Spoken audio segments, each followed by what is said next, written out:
Hello friends. तो इस video में हम क्लास 12th केमिस्ट्री चैप्टर 1 के इन टेक्स्ट क्वेश्चन सॉल्व करेंगे।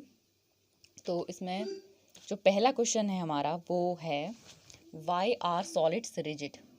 जो पहला क्वेश्चन है जो आप देख सकते हैं, इन टेक्स्ट क्वेश्चन है, page number is 4।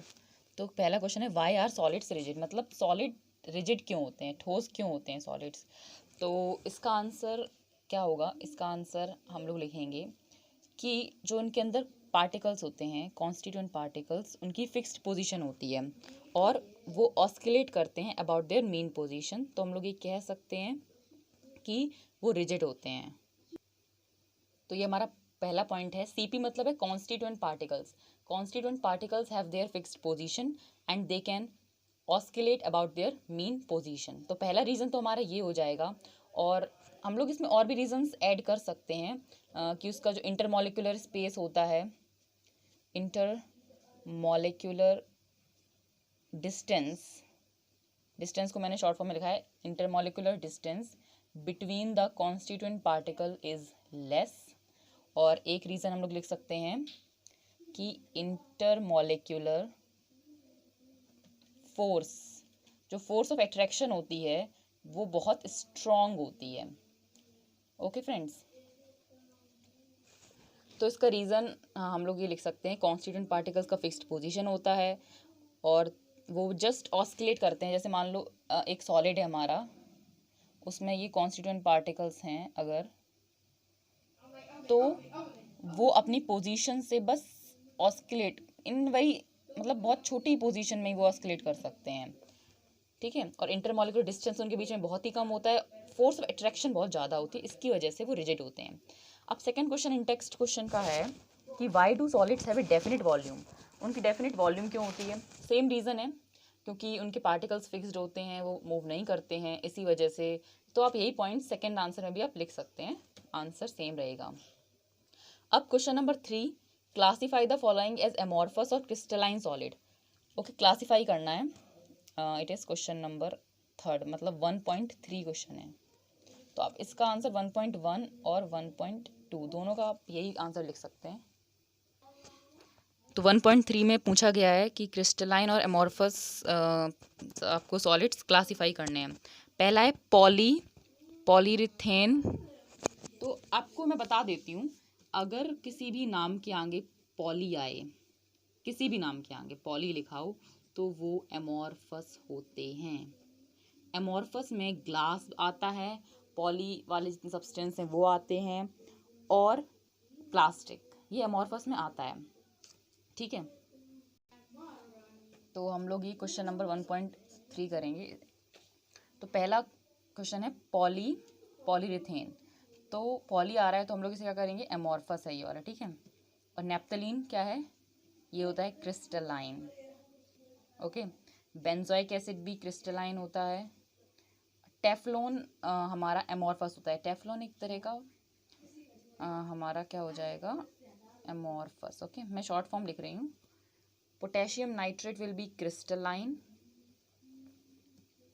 And then cellophane भी हमारा क्या होगा, एमॉर्फस। ओके, उसके बाद है पॉलीविनिल क्लोराइड। पॉली आ गया शब्द तो ये तो एमॉर्फस होगा ही। ग्लास शब्द आ गया, fibre glass, so it will also be amorphous. Copper हमारा हो जाएगा क्रिस्टलाइन। तो ये हमारा क्वेश्चन नंबर 1.3 का आंसर है। अब क्वेश्चन नंबर 1.4 क्या है कि refractive index of solid is observed to have the same value along all direction. Comment on the nature of this solid, would it show cleavage property. तो question में बोला गया है कि रिफ्रैक्टिव इंडेक्स है वो सेम है सभी डायरेक्शन में। तो हमने प्रॉपर्टीज़ पढ़ी हैं क्रिस्टलाइन और एमॉर्फस की, उसमें हमें पता है कि दो तरह की प्रॉपर्टी होती हैं, आइसोट्रॉपिक एंड एनाइसोट्रॉपिक। आइसोट्रॉपिक मतलब होता है जहाँ प्रॉपर्टी सेम होती हैं हर डायरेक्शन में, और वो प्रॉपर्टी होती है एमॉर्फस सॉलिड के अंदर। तो हमारा 1.4 का आंसर होगा कि इसमें पूछा गया है कमेंट ऑन द नेचर कैसा होगा उसका, आइसोट्रॉपिक। ओके, आइसोट्रॉपिक होगा। और वो किस तरह के सॉलिड होंगे, हम लोग लिख सकते हैं कि वो एमॉर्फस सॉलिड्स होंगे। अब would it show cleavage property. Cleavage property मतलब हम लोग जब उसे नाइफ से कट करेंगे तो क्या होगा, तो हम लोग जब उसे नाइफ से कट करेंगे तो वो 2 पीसेस में कट होगा जो कि रफ सरफेस होंगे। जो अगर हम लोग काटेंगे उसको तो जो सरफेस हमें मिलेगा, सपोज हमने इस नाइफ से किसी चीज़ को काटा तो उसके जो 2 हिस्से हुए इसके रफ सरफेस हमें मिलेंगे। Okay, we will get rough surface. Okay, हाँ तो आप लिख सकते हो कि yes it will break down to give diffused edges. Okay, तो अब हम लोग पेज नंबर 7 पे आ गए हैं। पेज नंबर 7 में हमारा जो पहला क्वेश्चन है कि classify the following solids in different categories based on the nature of the intermolecular forces. अब जो हमें पता है क्रिस्टलाइन सब्सटेंसेस को 4 पार्ट्स में डिवाइड किया गया है। कौन कौन से पार्ट्स में? Molecular, ionic, metallic and covalent. तो आपको उसी के बेसिस पे आपको इस क्वेश्चन को करना है। पहला क्वेश्चन है पोटेशियम सल्फेट। पोटेशियम सल्फेट क्या होगा? आयोनिक। टिन हमारा होगा मेटेलिक। बेंजीन होगा हमारा मॉलिक्यूलर। यूरिया भी हमारा मॉलिक्यूलर होगा। एमोनिया मॉलिक्यूलर होगा। वाटर मॉलिक्यूलर होगा। जिंक सल्फाइड आयोनिक होगा। ग्रेफाइट हमारा कोवेलेंट होगा। ग्रेफाइट का एक एक्सेप्शन है कि ग्रेफाइट कैन कंडक्ट इलेक्ट्रिसिटी, लेकिन जो भी कोवेलेंट होते हैं, जितने भी कोवेलेंट सॉलिड्स होते हैं वो कंडक्ट नहीं कर सकते electricity, but graphite can conduct because उसमें एक अनपेयर्ड, बिकॉज कार्बन केवल 3 एटम से कोवेलेंटली बॉन्डेड होता है और इसका एक इलेक्ट्रॉन खाली रहता है जिसकी वजह से वो कंडक्ट करता है। Rubidium will be metallic. Okay, argon is molecular. Argon एक नोबल गैस है, तो ये नॉन पोलर में आएगा। मॉलिक्यूलर में आपने पढ़ा है 3 होते हैं, नॉन पोलर, पोलर और हाइड्रोजन बॉन्डिंग। तो ये जो आर्गन होगा वो नॉन पोलर मॉलिक्यूलर होगा। और सिलिकॉन कार्बाइड होता है कोवेलेंट। ठीक है, ये देख लीजिए आप, यहाँ पे लिखा है सिलिकॉन कार्बाइड कोवेलेंट में। नाउ 1.6 क्वेश्चन है, solid A is very hard electrical insulator in solid as well as in molten state and melts at extremely high temperature, what type of solid is it? हाँ, तो question में बोला गया है कि वो इंसुलेटर है। It is very hard electrical insulator. तो अगर इंसुलेटर है तो हमें पता है कि मेटेलिक और आयोनिक तो हो ही नहीं सकता, बिकॉज जो मेटेलिक होते हैं और आयोनिक होते हैं वो क्या करते हैं, वो कंडक्ट करते हैं इलेक्ट्रिसिटी को। तो बच्चे कौन से? कोवेलेंट बच्चे हमारे पास, कोवेलेंट बच्चे और कोवेलेंट इंसुलेटर होते हैं और मॉलिक्यूलर इंसुलेटर होते हैं, राइट। अब इन दोनों में से क्या होगा? क्वेश्चन को अगर हम और पढ़ेंगे तो हमें ये पता चलेगा कि it melt eight extremely high temperature, कि वो वेरी हाई टेम्परेचर मेल्ट होते हैं। हमने ये पढ़ा है मॉलिक्यूलर में, मॉलिक्यूलर सॉलिड होते हैं वो सॉफ्ट होते हैं, लेकिन जो कोवेलेंट होते हैं वो हार्ड होते हैं। तो ऑफकोर्स इसका आंसर कोवेलेंट होगा। Okay, covalent will be the answer. What type of solid is it? Covalent. और कोवेलेंट का दूसरा नाम क्या है? Network solid. Okay, question number 1.7 है कि ionic solid conduct electricity in molten state but not in solid state. कि ionic solid जो होते हैं वो मॉल्टन स्टेट में इलेक्ट्रिसिटी कंडक्ट कर सकते हैं पर सॉलिड स्टेट में क्यों नहीं कर सकते, एक्सप्लेन करना है हमें ये। तो इसका आंसर आप लोग लिख सकते हैं कि जो सॉलिड स्टेट में, क्या लिखेंगे कि in solid state the ions are not free to move, therefore they cannot conduct electricity in solid state but in molten state।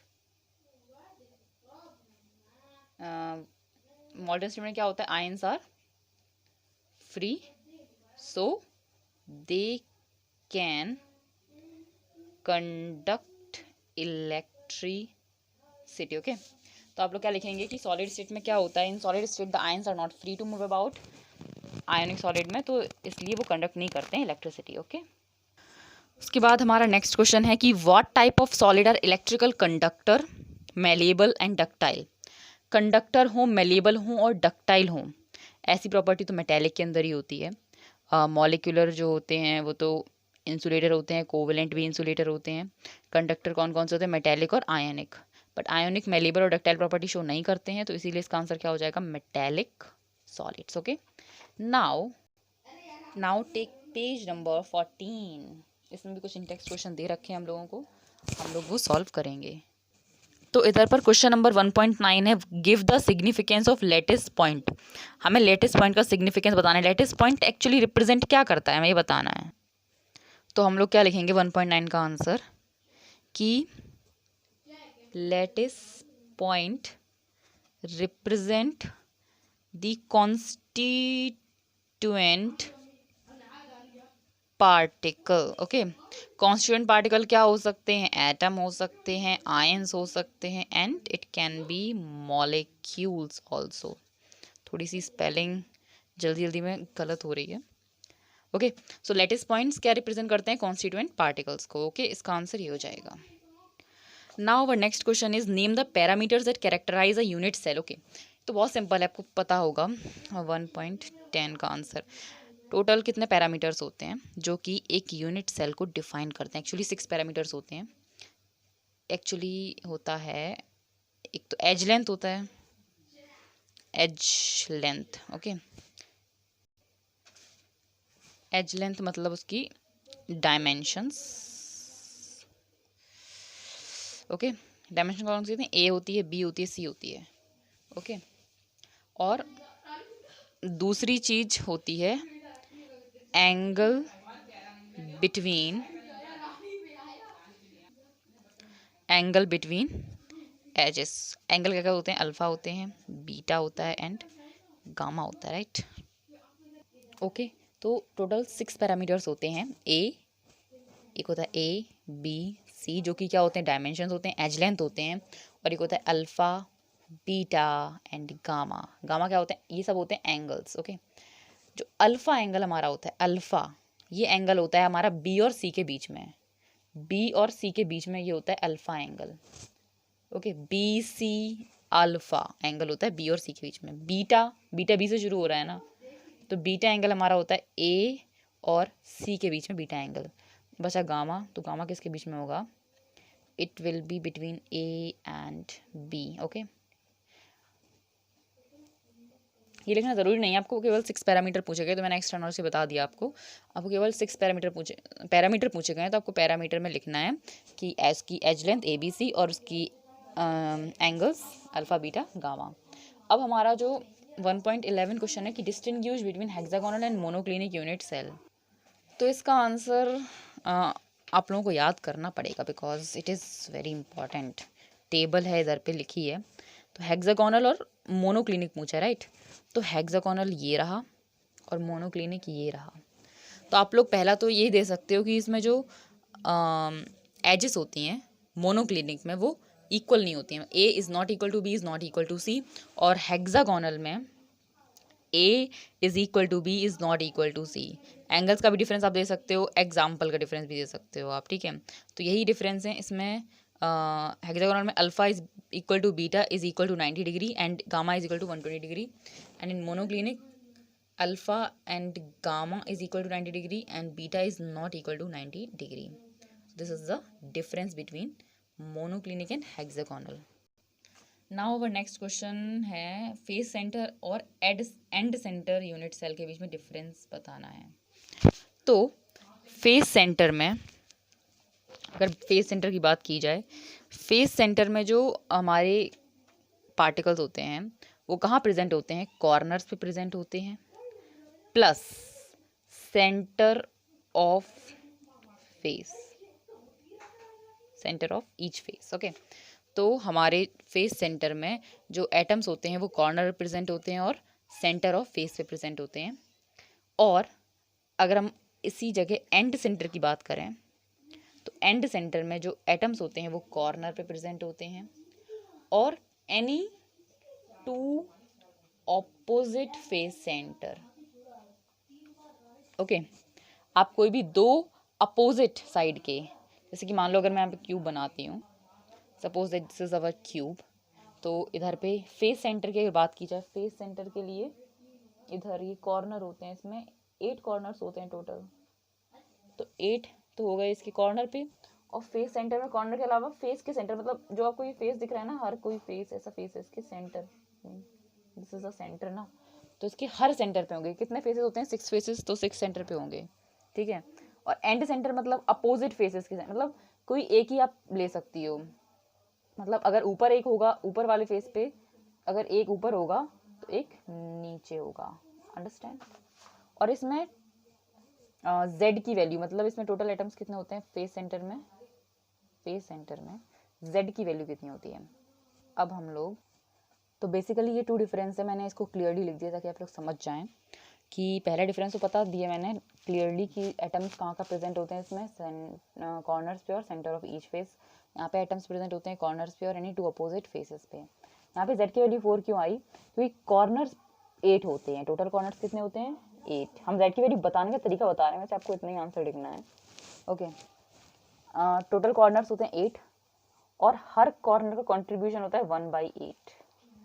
अगर एक कॉर्नर का कॉन्ट्रीब्यूशन 1/8 होगा तो 8 कॉर्नर का कॉन्ट्रीब्यूशन 8 इंटू 1/8 होगा, ठीक है। अब कॉर्नर के हो गए, प्लस फेस कितने होते हैं इसमें? फेस होते हैं 6 और हर फेस 1/2 कंट्रीब्यूट करता है, तो हमारा 1 हो जाएगा 1 + 3, तो इसीलिए इसकी वैल्यू आती है 4।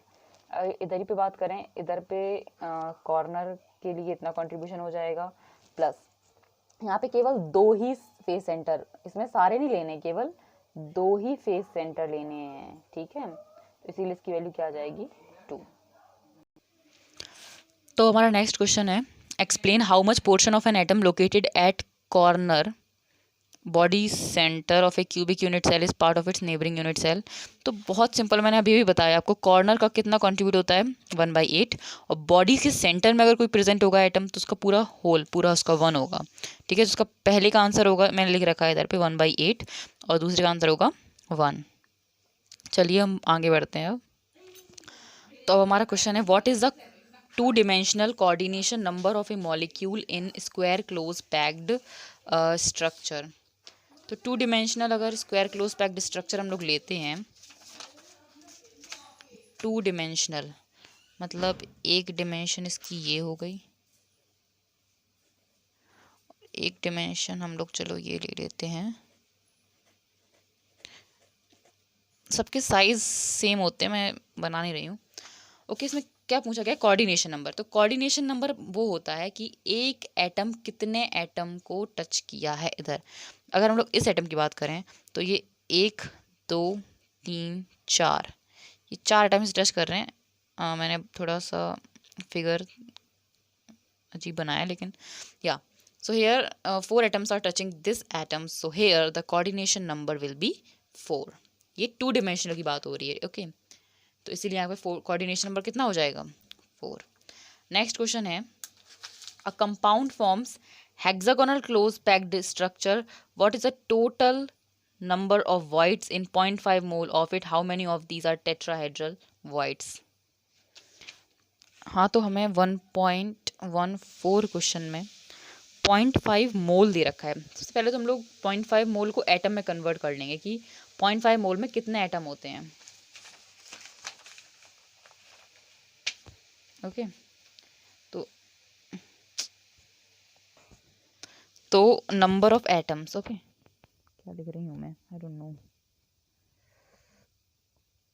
नंबर ऑफ एटम्स, तो नंबर ऑफ एटम्स हो जाएंगे 0.5 मोल हैं, 0.5 क्या है? मोल्स। तो इसमें एवोगैड्रो नंबर का हम लोग कर देंगे मल्टीप्लाई। एवोगैड्रो नंबर की वैल्यू होती है 6.022 इंटू 10⁻23, 10⁻23, ओके। तो हमें पता है ऑक्टाहेड्रल वॉइड कितने होते हैं, जितने हमारे वॉइड होते हैं उतने ही ऑक्टाहेड्रल वॉइड हो जाएंगे। अगर n नंबर ऑफ वॉइड्स, अगर n नंबर होते हैं एटम्स, तो ऑक्टाहेड्रल वॉइड्स भी n होते हैं, और टेट्राहेड्रल वॉइड्स होते हैं वो हो जाते हैं 2n। अगर नंबर ऑफ स्फीयर्स मतलब नंबर ऑफ एटम्स n होंगे तो ऑक्टाहेड्रल वॉइड भी n होंगे, और टेट्राहेड्रल वॉइड हो जाएंगे 2n। तो हमें पता है इधर पे नंबर ऑफ एटम्स हमारे कितने हैं, 0.5 इंटू एवोगैड्रो नंबर, मतलब 0.5 इंटू Na। अब हम लोग को निकालना क्या है, ऑक्टाहेड्रल वॉइड, और उसमें उसके बाद टोटल वॉइड भी निकालने हैं। तो पहले हम लोग ऑक्टाहेड्रल वॉइड भी निकाल लेंगे और टेट्राहेड्रल वॉइड भी निकाल लेते हैं, ठीक है। तो सबसे पहले ऑक्टाहेड्रल वॉइड कितने होंगे, तो ऑक्टाहेड्रल वॉइड की वैल्यू आप निकाल लें। 0.5 को हम लोग 1/2 लिख सकते हैं ना, 6.022 इंटू 10⁻23 काट देंगे तो 3.011 इंटू 10⁻23 ये ऑक्टाहेड्रल वॉइड आ जाएंगे। टेट्राहेड्रल वॉइड हमारे कितने आ जाएंगे, 6.022 इंटू 10⁻23। ये नॉर्मल मल्टीप्लिकेशन है तो आप कर ही सकते हैं, ओके। सबसे पहले देखिए 0.5 हमें मोल दे रखे थे, ओके। हमें क्या दे रखा था, 0.5 मोल। अब हमें पता है कि मोल से हमें कुछ नहीं मिलेगा, हमें इतना पता था एटम से हम लोग निकाल सकते हैं ऑक्टाहेड्रल वॉइड और टेट्राहेड्रल वॉइड। तो 0.5 मोल में कितने एटम होते हैं हम लोग को पहले वो निकालना पड़ेगा। तो 0.5 में हम लोग मल्टीप्लाई कर देंगे एवोगैड्रो नंबर का, उससे हम लोग को नंबर ऑफ एटम्स मिल जाएंगे, ओके। उसके बाद हमने निकाल लिया इधर ऑक्टाहेड्रल वॉइड्स 0.5, ये 0.5 को हमने 1/2 लिख दिया है। आप 0.5 लिखना चाहें तो 0.5 लिख दें, मल्टीप्लाई कर दें, नो प्रॉब्लम। और अगर टेट्राहेड्रल वॉइड मतलब 2 इंटू नंबर मतलब इतने 2 into this value 0.5 into NA, okay. उसको आप करोगे अगर 2 से मल्टीप्लाई तो आपका ये आंसर आ जाएगा। अब टोटल वॉइड्स निकालने हैं। टोटल वॉइड्स कितने होंगे, टोटल वॉइड्स हो जाएंगे हमारे ऑक्टाहेड्रल वॉइड कितने थे, 3.011 इंटू 10⁻23 प्लस 6.022 इंटू 10⁻23। अब इसमें हम लोग क्या करेंगे, इसका आंसर हमारा आ जाएगा 9.033 इंटू 10⁻23, क्योंकि हमने यहाँ पे 23 10⁻23 बाहर ले लेंगे और 3.011 प्लस 6.022 कर देंगे तो हमारा आंसर ये टोटल आ जाएंगे, total number of voids, total, okay, total है ये, टोटल इतने वॉइड्स हैं। अब क्वेश्चन नंबर 1.15 में हमसे कहा गया है कि compound is formed by 2 elements M and N। तो एक कंपाउंड है, किससे बनाया गया है, M और N से बनाया गया है, ठीक है। The elements N forms CCP, N जो है वो CCP बना रहे हैं। तो हम लोग को कुछ नहीं पता है, N से कोई मतलब नहीं है, N CCP बना रहे हैं। तो let the number of atoms of N, हमने X मान लिए, मान लीजिए, ठीक है। नंबर ऑफ एटम्स N में हमने मान लिए X। अब जो number of atoms of M कितने होंगे, इसमें लिखा है and atoms of M occupies 1/3 of tetrahedral void. अब एटम्स ऑफ M कितने होंगे, ये लिखा है 1/3 of tetrahedral voids, okay. Tetrahedral voids कितने होते हैं, किसी भी एटम में 2x है ना, अगर नंबर ऑफ एटम्स x हैं तो 2x हो जाएंगे टेट्राहेड्रल वॉइड्स। तो M के टोटल एटम्स हो जाएंगे 2/3x, हमारे M के एटम्स हो गए, ओके। अब फॉर्मूला हमें बताना है, फॉर्मूला मतलब M/N, ओके। M कितना है, M कितना है, 2/3x is to what, x and x will get cancel। अगर हम लोग इधर पे हम लोग 3 से मल्टीप्लाई करेंगे दोनों side, so we will get it 2:3, okay. So M2N3, M is linked with 2 and N is linked with 3, so M2N3 will be the formula of this compound, okay। हमने यहाँ पे कुछ नहीं किया है ज़्यादा, number of atoms of N हमने X मान लिए हैं। अगर कहीं भी CCP HCP दे रखा है तो आप X एटम मान लीजिए, उस मतलब एटम के उस वाले एलिमेंट के आप X एटम मान लीजिए। M के 1/3 ऑफ टेट्राहेड्रल वॉइड्स, तो टेट्राहेड्रल वॉइड्स हमें पता है 2x होते हैं, तो 2/3x हो जाएगा। फार्मूला बनाना तो बहुत आसान है, M/N कर देंगे हम लोग, तो हमारा ये फार्मूला निकल आएगा। उसके बाद हमारा क्या क्वेश्चन है कि which of the following lattices has the highest packing efficiency. आपको पता होना चाहिए पैकिंग एफिशिएंसी के बारे में थोड़ा बहुत तो, ओके। तो सिंपल क्यूबिक, एक तो पैकिंग होती है सिंपल क्यूबिक, एक होती है बॉडी सेंटर और एक होती है हमारी hexagonal, okay. What hexagonal, close packed, मतलब आप लोग इसे HCP बोलते हो, CCP भी बोलते हो, है ना। CCP की भी उतनी होती है, इतनी HCP की होती है। ओके, सो सिंपल क्यूबिक की हमारी कितना परसेंटेज होती है, पैकिंग एफिशिएंसी कितनी है, हम क्या लिख रहे हैं यहाँ पे, packing efficiency. Okay, simple cubic की होती है हमारी 52.4%, बॉडी सेंटर की होती है हमारी 68%, और इसकी होती है हेक्सागोनल की 74%। पैकिंग एफिशिएंसी का मतलब होता है कि कितनी स्पेस के आइटम्स फिल करते हैं। मतलब सिंपल क्यूबिक में 52.4% स्पेस फिल हो जाती है, बॉडी सेंटर में 68% स्पेस फिल हो जाती है, और एच सी में 74। तो सबसे ज़्यादा मैक्सिमम किस में फिल होती है स्पेस, मतलब हाईएस्ट पैकिंग एफिशिएंसी किसकी है। तो इसका आंसर क्लियरली हम लोग कह सकते हैं कि इसका आंसर क्या होगा, कि हेक्सागोनल क्लोज पैक्ड स्ट्रक्चर। इसको आप लोग लिखेंगे, इसका आंसर हेक्सागोनल मतलब एचसीपी और सीसीपी।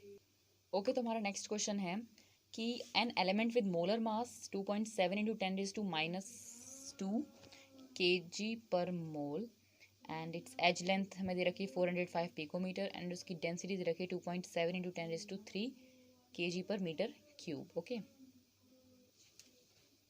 तो आपको पता होना चाहिए, सिंस यह मीटर में दे रखा है तो हम लोग इसको 405 पिकोमीटर को मीटर में कन्वर्ट कर लेते हैं। तो 1 पिकोमीटर में 10⁻12 मीटर होते हैं, तो 405 में 405 इंटू 10⁻12 मीटर हो जाएंगे। अब हमें डेंसिटी का फॉर्मूला पता होना चाहिए। इसके लिए डेंसिटी का फॉर्मूला क्या होता है, Z मतलब नंबर ऑफ एटम्स कितने हैं into molar mass divided by A cube मतलब वॉल्यूम एक्चुअली, और Avogadro number. This is the formula.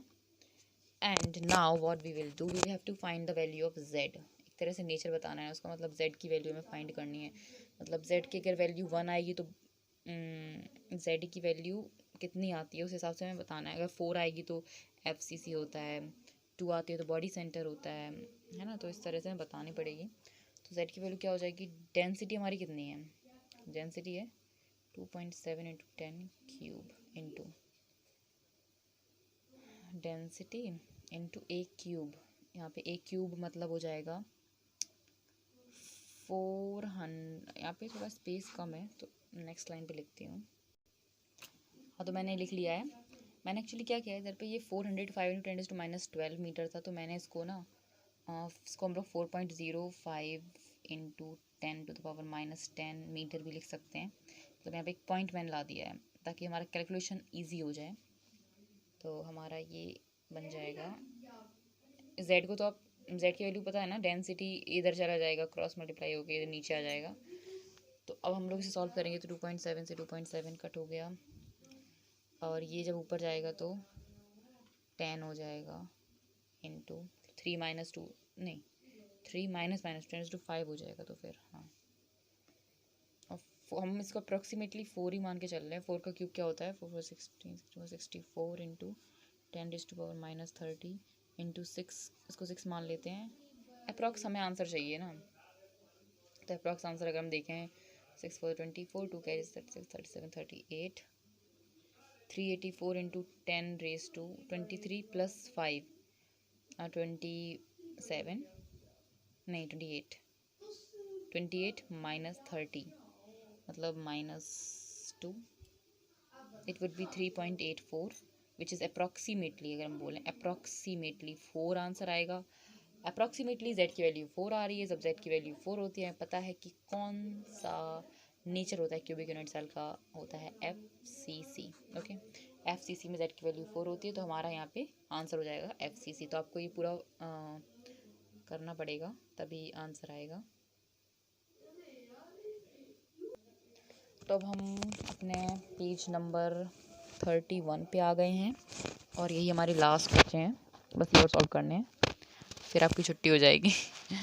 Okay, so 1.18 question है, what type of defect can arise when a solid is heated, which physical properties affected by it and in what way.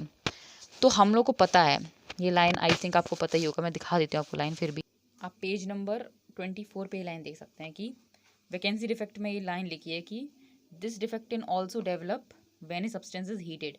तो heat करने पे कौन सा defect आता है, vacancy defect. इसका answer बहुत सिंपल है, तो what type of defect can arise, तो हम लोग लिख सकते हैं इसका answer vacancy defect will arise when a solid is heated.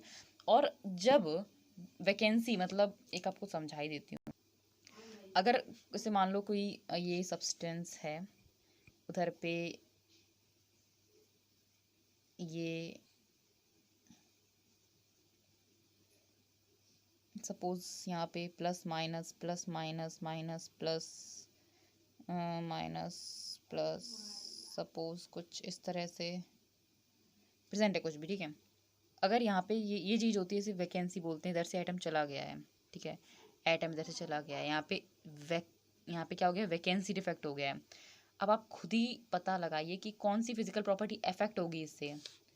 अगर किसी जगह से पहले इतने लोग थे, अगर मान लो इसी में बस इतने बचे, 3 बचे, तो क्या हो जाएगा,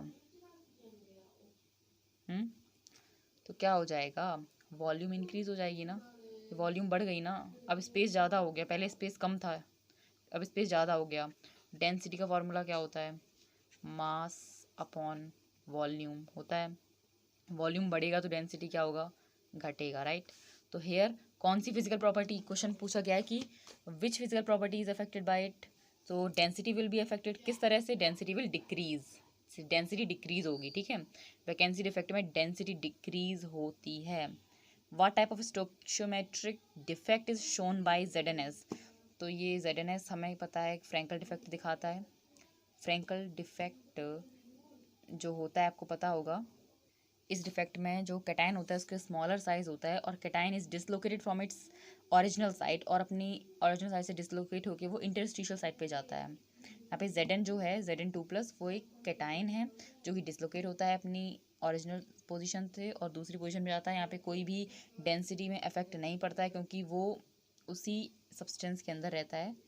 तो आप लोग इसे पढ़ लेना एक बार, इसका मतलब डिफरेंसेस आ सकते हैं एग्जाम्स में कि शॉर्ट की और फ्रैंकल डिफेक्ट में क्या डिफरेंस होता है। तो ZNS फ्रैंकल डिफेक्ट दिखाता है, AGBR हमें पता है फ्रैंकल भी दिखाता है, शॉर्ट की दोनों दिखाता है, ये एक एक्सेप्शन है, बट या it is true.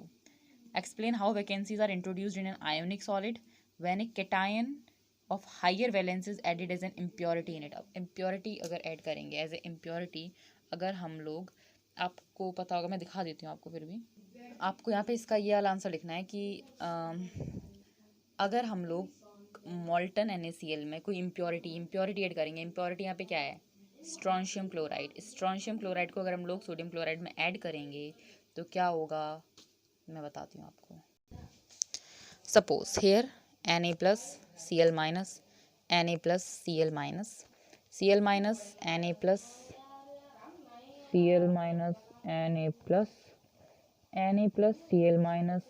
Na+Cl-, Na+Cl-, Cl-, Na+, okay. इस तरह से हमारा एक सॉलिड है NaCl। अगर इसमें बोला गया है कि इसमें इम्प्योरिटी ऐड करें, इम्प्योरिटी क्या है हमारे पास, Sr2Cl, मतलब strontium chloride, sorry it is not, it is SrCl2, okay, it is strontium chloride. अगर हम लोग इसे ऐड करेंगे तो क्या होगा, हमें पता है कि Sr इज़ 2+, तो अगर हमें इसे इसमें डालना है तो हमें 2 Na+ निकालने पड़ेंगे, ठीक है। सपोज़ मैंने ये दोनों Na+ निकाल दिए, अगर हम लोग इनको निकाल देंगे, सपोज इन्हें हमने निकाल दिया Na+, तो यहाँ पे क्या हो जाएगा, गैप हो जाएगा, मतलब यहाँ पे भी नहीं रहा, ये यहाँ से चला गया, Sr2+ अब आ जाएगा इधर पे।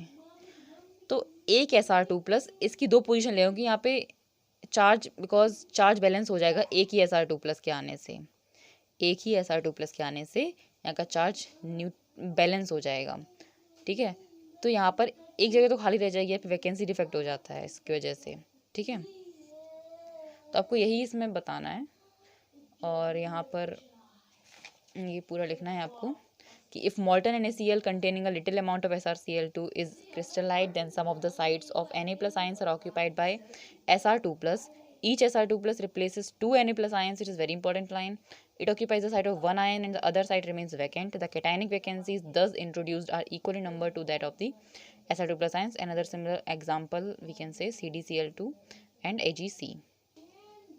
Our next question है, ionic solids which have anionic vacancy due to metal excess defect develop color explain with the help of suitable example. इसमें बताया गया है आयनिक सॉलिड होते हैं जिसमें एनायनिक वैकेंसी होती है। एनायनिक वैकेंसी की वजह से कलर आपने देखा होगा, आपने NaCl जब सोडियम क्लोराइड लेते हैं और उसके आसपास सोडियम के वेपर की लेयर लाते हैं तो उधर पे क्या होता है, that is on page number 26 page number पे इसमें जो लिखा है metal excess defect due to anionic vacancy, आपको यही लिखना है, इसी पैराग्राफ को पढ़ना है, आपको इसी से आंसर मिल जाएगा। Okay, now question number 1.22, a group 14 element is to be converted into n-type semiconductor by doping it with a suitable impurity। तो हमें n-type पता है, अगर हमें पता है डोपिंग क्यों की जाती है, डोपिंग की जाती है किसी भी सेमीकंडक्टर की कंडक्टिविटी बढ़ाने के लिए। तो n-type सेमीकंडक्टर बनाना है, n-type मतलब उसके चार्ज आ जाए, मतलब उस पर एक्स्ट्रा इलेक्ट्रॉन आ जाए, एक्स्ट्रा n-type हो जाए, है ना। तो इसमें हमें ग्रुप 15 मिलाना पड़ेगा। ग्रुप 14 में ग्रुप 15 मिलाएंगे जब, सपोज कोई ग्रुप 15 का सिलिकन है, सिलिकन के पास कितने बॉन्ड होते हैं, 1 2 3 4 होते हैं, 4, ठीक है। अगर सिलिकन को हम लोग रिप्लेस कर देंगे किसी भी ग्रुप 15 के एलिमेंट से, सपोज इसको हमने हटा दिया और किसी ग्रुप 15 एलिमेंट जैसे कि फॉस्फोरस के साथ, फॉस्फोरस अगर रख देंगे हम लोग, तो फॉस्फोरस के पास 5 होते हैं तो 4 तो इसकी कवर कर लेगा, एक लेकिन इसका इलेक्ट्रॉन क्या रह जाएगा, जो उस कंडक्टिविटी में हेल्प करेगा। Okay, now the last question, what type of substances would make better permanent magnet. कौन सी टाइप की सब्सटेंस बेटर परमानेंट मैग्नेट बनाते हैं, फेरोमैग्नेटिक या फेरी मैग्नेटिक। तो ऑफकोर्स इसका आंसर फेरोमैग्नेटिक होगा। ओके, और फेरोमैग्नेटिक क्यों होगा, क्योंकि ये बहुत ही ज़्यादा स्ट्रांगली अट्रैक्ट होते हैं मैग्नेटिक फील्ड से, they are attracted very strongly to the magnetic field. और हम लोग अगर इसकी मैग्नेटिक फील्ड रिमूव भी कर दें तो भी ये क्या हो जाते हैं, परमानेंट मैग्नेट हो जाते हैं। when the magnetic field is removed, so that time these ferromagnetic substance becomes a permanent magnet, that is why we can say that they make better permanent magnet। क्यों better permanent magnet, because अगर हम लोग magnetic field अगर remove कर भी देंगे तो भी ये परमानेंट मैग्नेट बन जाते हैं। लेकिन in case of ferrimagnetic अगर मतलब दी सब्सटेंसेस क्या होते हैं, ये अपना फेरी मैग्नेटिज्म खो देते हैं अगर इन्हें हीट किया जाए और पैरामैग्नेटिक बन जाते हैं। लेकिन आपको आंसर क्या लिखना है, आंसर आपको लिखना है फेरोमैग्नेटिक इसका आंसर होगा।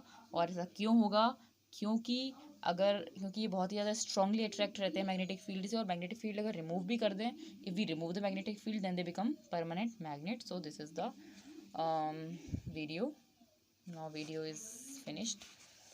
इन टेक्स्ट क्वेश्चन आपके कंप्लीट हो चुके हैं चैप्टर 1 के। Thank you.